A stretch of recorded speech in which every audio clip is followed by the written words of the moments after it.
Olá, eu sou Jonathan Souza e hoje eu venho contar pra vocês como foi que eu consegui ir pra Argentina depois de meu pai me proibir, depois de a passagem ter dado errado, ter sido realocado para o próximo voo do outro dia. O que foi que aconteceu, como foi que eu me virei nessa situação. Pra quem não assistiu o outro vídeo, eu vou deixar aqui ou aqui, não sei, no cardzinho em cima, o link para você assistir o outro vídeo antes desse, para que você entenda a história que eu vou contar agora. Depois que eu voltei do aeroporto, né, depois da segunda tentativa de embarcar, que a passagem já tinha sido organizada, tudo direitinho, que o meu voo tinha ficado para o outro dia, eu não sabia muito bem o que fazer, porque, enfim, meu pai é o tipo de pessoa que ele não é muito de escutar a opinião dos outros e ele acha sempre que ele está 100% correto e que a opinião dele é a que vale e ponto final. E ponto final.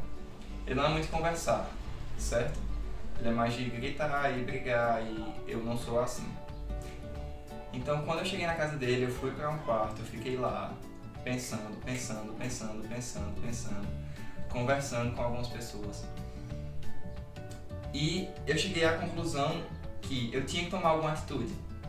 Só que tinha algumas circunstâncias, né? Primeiro tinha alguns fatos, na verdade. Se eu tentasse conversar com ele, ele não ia me escutar, ele não ia querer me ouvir e ia dizer que eu não ia para a viagem, certo? Então, essa possibilidade, eu já havia descartado ela. Então, eu tinha mais uma saída, né? Mais duas. Eu poderia ligar para outras pessoas da família e pedir que conversassem com ele e que por intermédio dessa conversa conseguissem convencer ele, mas eu sabia também que ele não ia escutar ninguém e que, enfim, não ia ser legal. E aí eu descartei também e aí me restou uma saída: fugir da casa do meu pai. Fugir da casa do meu pai. E essa foi a opção que eu escolhi. Só que eu sou tão besta que, apesar de eu realmente ter fugido, eu vou contar como foi que eu fugi, o que foi que aconteceu, eu ainda deixei uma carta avisando para onde eu ia, por que eu fiz aquilo, certo? Então, depois de muitas horas, eu fiquei lá no quarto pensando. E aí eu decidi que eu tinha que tomar uma atitude, que eu não podia deixar de perder essa oportunidade,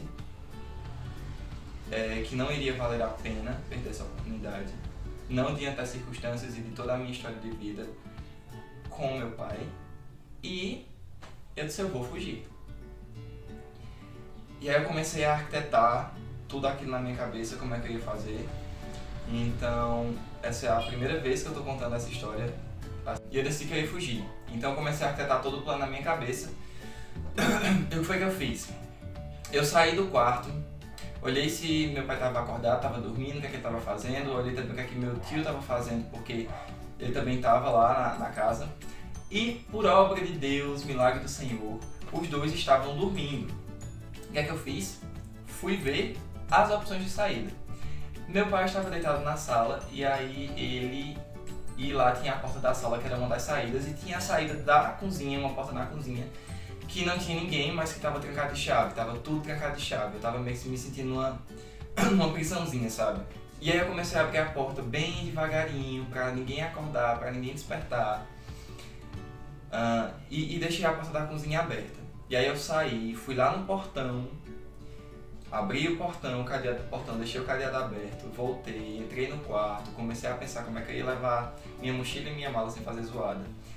E a dona da outra casa, que mora nos fundos dessa casa, ela saiu para atender alguém no portão e começou a fazer zoada, começou a tirar roupa, começou a conversar alto. E eu com medo de que eles acordassem e que vissem, que não me deixassem ir. E ficou aquela tensão, até que eu disse: não, eu vou realmente. Aí eu pedi um papel e uma caneta a essa senhora, escrevi uma carta explicando para onde é que eu ia, por que eu estava fazendo aquilo. Enfim, contei toda uma historinha, porque eu lembro que eu escrevi que se alguém tentasse impedir que ele alcançasse algum sonho, ele não ia deixar que ninguém impedisse. Eu acreditava nisso e não ia deixar que ninguém impedisse meu sonho, que eu ia realmente. E aí eu deixei essa carta, botei a carta lá em cima do sofá, lá bonitinho. Peguei minha mochila, peguei minha mala saí de pontinha de pé até o lado de fora, com muito medo que a senhora, que estava fazendo maior barulho, que tinha entrado pra dentro de casa, voltasse e me perguntasse para onde é que eu ia e ele escutasse, se levantasse, e aí ia ser a maior confusão. Saí, fui lá pra esquina da casa dele e chamei um Uber. Só que eu não tinha R$1 no bolso, todo o meu dinheiro estava no cartão, que não era de crédito. E como é que eu ia pagar esse Uber? Cheguei lá, entrei dentro do carro, coloquei minhas malas. Sim, detalhe, o Uber que era pra chegar em 5 minutos, chegou em 15 minutos. E eu com o maior medo do meu pai se acordar, ler a carta, levantar, me procurar na rua e eu estar lá esperando o Uber. Então, o que aconteceu? Eu fui, entrei e falei, moça, eu não tenho R$1 no bolso, eu tenho, até rimou, eu tenho o dinheiro no cartão, tem como eu fazer uma transferência para uma conta sua? Ele falou, tem. Só que minha conta é Banco do Brasil, a conta do cara era Caixa. E eu nunca havia conseguido transferir dinheiro do aplicativo do BB para a Caixa. E aí depois de 2 tentativas eu finalmente consegui. O cara me levou para casa do meu tio e até aí tava tudo bem. Liguei para minha mãe, avisei tudo que tinha acontecido. E por que eu tinha feito isso, e que eu tava lá, enfim. E ela entendeu perfeitamente porque, enfim, a história com meu pai não é das melhores, não é a mais amorável. E aí depois de um tempinho minha mãe me ligou de novo, falando que meu pai tinha ligado pra ela, que ele dizendo que ia lá na casa do meu tio, que ia me pegar, que ia me bater, que não ia deixar eu viajar, que eu não ia viajar. E aí eu falei que não ia sair de lá, que eu ia ficar esperando realmente pra ver o que ele seria capaz de fazer. Porque essa foi a terceira e a última vez que eu fui para São Paulo, para casa dele. A tentativa de melhorar os laços, as relações. Só que não deu certo. Pela terceira vez ele estragou tudo, fez alguma coisa que realmente me marcou, mas que não me marcou de maneira positiva. E eu fiquei lá até mais ou menos umas 3 horas, só que nesse meio tempo a irmã da mulher do meu tio, que foi para onde eu tinha ido, ligou pra ele, falou que ele não fosse lá, que não fizesse nada de cabeça quente, que não era pra ele ir lá, enfim. E aí, próximo das 3 horas, eu tinha que trocar o dinheiro no aeroporto pra poder viajar no outro dia. Eu ia viajar no outro dia e eu não tinha feito isso ainda, eu não tinha trocado nem o valor do curso, nem o valor em pesos, para que quando eu chegasse lá eu pegasse um táxi e fosse para o local que eu ia ficar. Na verdade eu estava sem nenhum real no bolso, só no cartão, e eu não sabia se tinha como tirar esse dinheiro lá. Então, o mesmo anjo que caiu do céu, que reorganizou minha passagem, que tornou possível a minha ida para Córdoba, ela me ligou e falou, olha, vai para tal lugar, a tal hora, que eu vou estar lá te esperando pra gente ir no aeroporto ou trocar esse dinheiro. E aí a gente já chegou lá no aeroporto próximo das 4 horas da tarde, que era o horário que o caixa, que é lá dentro do banco, fechava. E se eu não tirasse no caixa, eu não tirava mais. E meu voo no outro dia era de manhã. Então, o que aconteceu?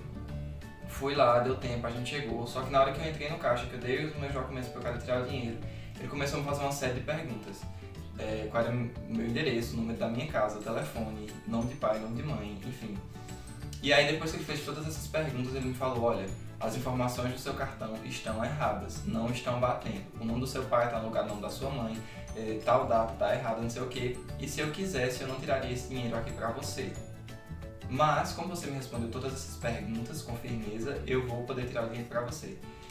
E aí eu fiquei tipo, caraca, mais uma para completar o dia de hoje, certo? Mas no final deu tudo certo, eu consegui tirar o dinheiro. E aí a gente foi nas casas de câmbio do aeroporto, depois de dar uma volta legal pelo aeroporto, nós encontramos finalmente uma casa de câmbio camarada. Então eu comprei os $590, que era o valor referente ao curso, e paguei uma taxa de R$50, e aí eu tinha que comprar mais 500 pesos e eu teria que pagar mais uma taxa de R$50. Eu conversei com a moça, eu e Fernanda conversamos com a moça. E ela isentou essa taxa de R$50, eu acabei comprando mais pesos e todo mundo ficou feliz. Voltamos para casa, fui lá para casa da mãe da mulher do meu tio, junto com a irmã dela. A gente passou a tarde lá conversando sobre tudo que tinha acontecido. E no finalzinho da tarde eu fui para a casa do meu tio. Voltei para a casa do meu tio, na verdade. E aí o meu pai ligou para o meu tio dizendo que não me deixasse viajar, que blá blá blá. Ligou 1, 2, 3 vezes. Na terceira vez que meu tio falou, ô fulano. Então na terceira vez que meu tio falou, ô fulano, deixa de coisa, tá variando das ideias, ele foi e deu um berro gigantesco no telefone e falou que aliás, deu um berro gigantesco no telefone falando: não é pra deixar ele viajar. E aí nesse momento eu sabia que ele viria com certeza na casa do meu tio, não sei pra quê, mas aí meu tio desceu lá pra porta do condomínio, ficou esperando ele pra conversar com ele desde lá. E ele veio, já chegou falando, perguntando se eu tinha conversado com a minha mãe, se eu já sabia que eu não iria viajar. E aí eu só falei: o que, pai? E aí ele começou a desbulhar lá, falar um monte de coisa, um monte de bosta. E eu tenho a gravação dessa conversa porque eu não sabia o que eu poderia ou seria capaz de fazer, e eu deixei gravando para que eu desse provas sobre qualquer coisa, para você ver o nível do negócio. E aí, enfim, depois de tudo que ele falou lá, ele acabou saindo de lá dizendo que se eu viajasse, eu considerasse que eu não tinha mais pai, que eu não era mais filho dele e que eu fosse para o inferno. E aí foi embora e meu tio perguntou se eu realmente queria viajar no outro dia. Eu falei que sim, porque essa já era a terceira vez que eu estava indo para São Paulo, na tentativa de estreitar as relações, só que mais uma vez ele tinha estragado tudo, e que essa era a terceira e última tentativa, que eu não ia deixar de fazer minhas coisas por conta disso, por conta do meu pai, e que eu não poderia parar a minha vida toda vez que ele ou qualquer outra pessoa dissesse que eu quero parar. E eu realmente fui dormir, acordei no outro dia de manhã, a mulher do meu time me levou lá pro aeroporto cedinho, com horas de antecedência.